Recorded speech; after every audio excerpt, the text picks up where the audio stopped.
¿Qué hacer si tu perro tiene algo atorado en su garganta? Antes de salir corriendo para el veterinario, si tu perro tiene algo atorado en la garganta, para salvar su vida te recomiendo que realices estos 3 pasos. Debes hacerlo con valor, decisión, seguridad y extrema rapidez. Si llevas a cabo estos simples pasos, podrás salvarle la vida a tu perro y a cuanto perro puedas ayudar.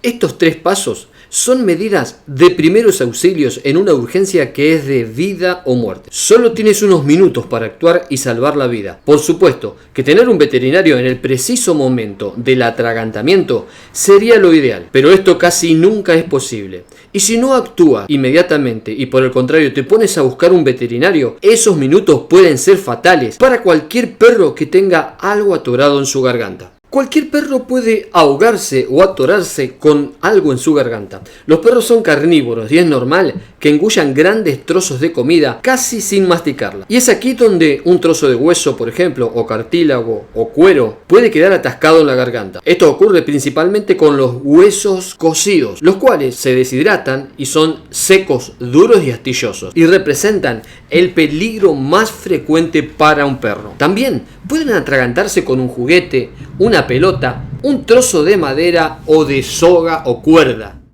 El primer paso es examinar la boca y la garganta. Debes abrir la boca de tu perro rápidamente y con buena iluminación observar la cavidad bucal completamente. Si vemos el elemento atorado, ya sea en la boca o en la garganta, sin dudarlo, introducimos la mano y lo quitamos inmediatamente.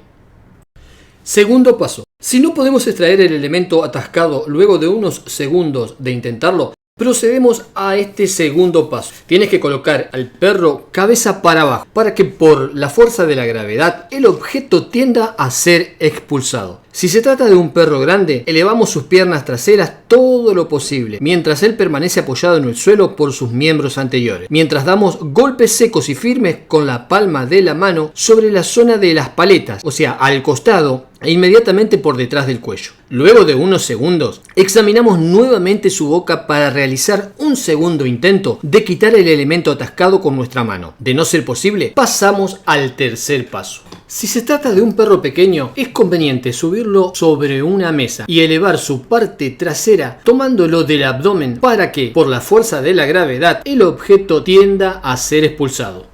Tercer y último paso. Nos colocamos detrás del perro, de pie o arrodillado. Lo rodeamos con los brazos juntando nuestras manos a la altura del ombligo. Presionamos el abdomen detrás de las costillas hacia adentro y hacia arriba para ejercer una presión negativa sobre la tráquea y el esófago, lo que produce una fuerza que puede ser suficiente para expulsar el elemento atascado en la garganta o en la boca. Realizamos 4 o 5 movimientos firmes y rápidos para que comience a toser o a tener arcadas. Cuanto más salive nuestro perro, mejor, ya que esto aumentará las probabilidades de que el elemento atascado se desplace y así sea expulsado. Si se trata de un perro pequeño, este tercer paso lo realizaremos apoyando la espalda del perro sobre nuestro pecho, tomándolo firmemente por la zona alta de su abdomen. Haremos 4 o 5 movimientos firmes de presión contra nuestro cuerpo y hacia arriba para producir una presión negativa y así el elemento atascado pueda ser expulsado. Si luego de intentar estos 3 pasos por unos minutos no tenemos éxito, debemos acudir rápidamente al veterinario. Este procederá a examinar al paciente, si es necesario bajo sedación o anestesia, y recurrirá a la maniobra más apropiada para librar al perro del cuerpo extraño que tiene atascado. Si tienes dudas o preguntas, deja tu consulta debajo del video. Prometo en breve estar por aquí para responderte y ayudarte. Muchas gracias y hasta el próximo video.